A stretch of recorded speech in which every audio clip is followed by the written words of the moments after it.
नमस्कार, मैं हूं योगेश राणा और आइए बात करते हैं आज के अखबारों पर और इस समय की उत्तराखंड की सबसे बड़ी खबर पर जो सबसे ज्यादा चर्चा में है। मुख्यमंत्री पुष्कर सिंह धामी अपनी 2 दिन की कुमाऊं यात्रा पर है और उन्होंने इसके लिए चंपावत को चुना है।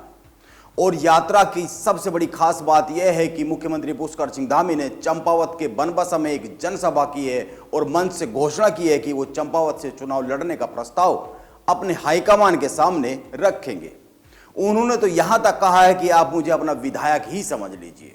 अब सवाल है कि पुष्कर सिंह धामी के लिए 7 विधायक भाजपा के अपनी सीट खाली करने के लिए, अपनी सीट को छोड़ने के लिए लाइन में लगे हुए हैं, लेकिन वो चंपावत को ही क्यों चुनना चाहते हैं।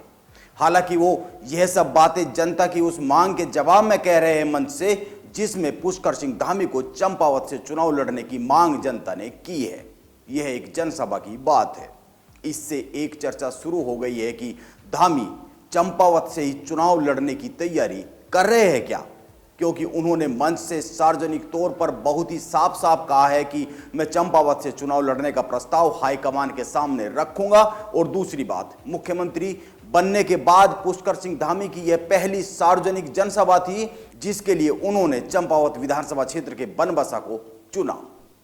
अब वो मुख्यमंत्री है, जीत हार के सारे कैलकुलेशन के बाद ही हाईकमान के सामने कोई प्रस्ताव रखेंगे और वो मुख्यमंत्री है, इसीलिए बहुत ही सोच समझकर कोई बात कहेंगे और उन्होंने मंच से ये बात कही है। इसीलिए हाईकमान उनके प्रस्ताव को क्यों मना करेंगे, यह एक सवाल है। और सवाल यह है कि पुष्कर सिंह धामी चंपावत को ही क्यों चुनते हुए दिख रहे हैं, जबकि वहीं की पास की डीडी हाट सीट को क्यों नहीं चुन रहे हैं। वो भाजपा की ज्यादा सुरक्षित सीट है। आइए चंपावत के लिए पुष्कर सिंह धामी के प्रेम को समझते हैं।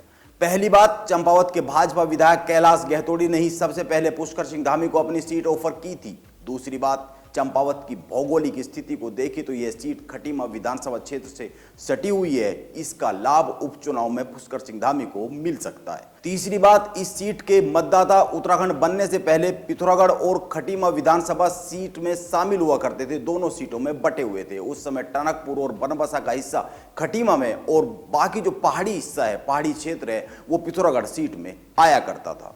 चौथी बात, चंपावत से कुछ ही किलोमीटर की दूरी पर पुष्कर सिंह धामी का मूल गृह क्षेत्र है, इसका लाभ भी मिलेगा। और पांचवी बात, जैसा कि मैंने कहा, यह सीट मैदान और पहाड़ दोनों को मिलाकर बनती है। इस सीट पर 51% मतदाता टनकपुर बनबसा क्षेत्र में है और यह हिस्सा खटीमा से सटा हुआ है। छठी बात, इस सीट पर पूर्व सैनिकों की संख्या भी अच्छी खासी है, जो कि भाजपा का वोटर माना जाता है। लेकिन ऐसा भी नहीं है कि इस सीट पर सब कुछ अच्छा ही है, कुछ चुनौती भी है। और माना जा रहा है कि पुष्कर सिंह धामी का यह जो 2 दिन का दौरा है, उन चुनौतियों की पड़ताल के लिए ही यह 2 दिन का दौरा है। अगर चुनौतियों की बात करें तो पहली चुनौती, ऐसा नहीं है कि यह भाजपा की पक्की सीट है। यहां से 2 बार भाजपा तो 2 बार कांग्रेस जीती है। भाजपा 2017 और 2022 में जीती है, यानी कि लगातार 2 बार से जीत रही है। और दूसरी चुनौती, यह चुनौती सबसे महत्वपूर्ण है, जिसको नजरअंदाज नहीं किया जा सकता है। यह चुनौती खटीमा में भी सामने आई है और यह चुनौती है भीतरघात की चुनौती। अभी मौजूदा विधायक कैलाश गहतोड़ी ने भी अपने खिलाफ भीतरघात का आरोप पार्टी के कुछ लोगों पर लगाया है। चंपावत विधानसभा सीट पर गहतोड़ी ने भीतरघात को लेकर एक प्रेस कॉन्फ्रेंस भी की थी। यह ध्यान में रखने वाली बात है। और ध्यान में यह भी रखना चाहिए कि भाजपा में एक ग्रुप है जो पुष्कर सिंह धामी को बढ़ते हुए देखना नहीं चाहता है, वो उनको रोकना चाहता है। खटीमा में तो भाजपा की समीक्षा में ही यह सामने आ गया है कि भीतरघात हुआ है, इसीलिए यह एक चिंता है। लेकिन इसमें संतोष की भी एक बात है, और वह यह है कि गहतोड़ी और पुष्कर सिंह धामी के कद में बड़ा अंतर है। इस समय पुष्कर सिंह धामी मुख्यमंत्री है और उत्तराखंड भाजपा में धामी युग की शुरुआत हो चुकी है। इसीलिए भाजपा में पुष्कर सिंह धामी की अपनी एक स्वीकार्यता है और इसीलिए भीतरघात से निपटा जा सकता है, यह माना जाना चाहिए। वैसे पुष्कर सिंह धामी ने सारी बातें कहने के बाद अंत में यह भी कहा है कि चंपावत से चुनाव लड़ने का जो फैसला है वो भारतीय जनता पार्टी के अंतिम फैसले पर निर्भर है। इसीलिए धामी के बयान और उनके इस दौरे को संभावना तलाशने के तौर पर ही देखा जाना चाहिए। और रही बात डीडी हाट सीट की, वहां पर बिशन सिंह चुफाल 6 बार से विधायक है, उनका उस सीट पर बड़ा प्रभाव है, वो बड़े नेता है और पुष्कर सिंह धामी से उनकी उस तरह की ट्यूनिंग नहीं है। और ध्यान में यह भी रखना चाहिए कि बिशन सिंह चुफाल और कोश्यारी के बीच मतभेद है, इसको बिशन सिंह चुफाल खुलकर स्वीकार कर चुके हैं और वो अपनी सीट छोड़ने पर रजामंद भी होते हुए नहीं दिख रहे।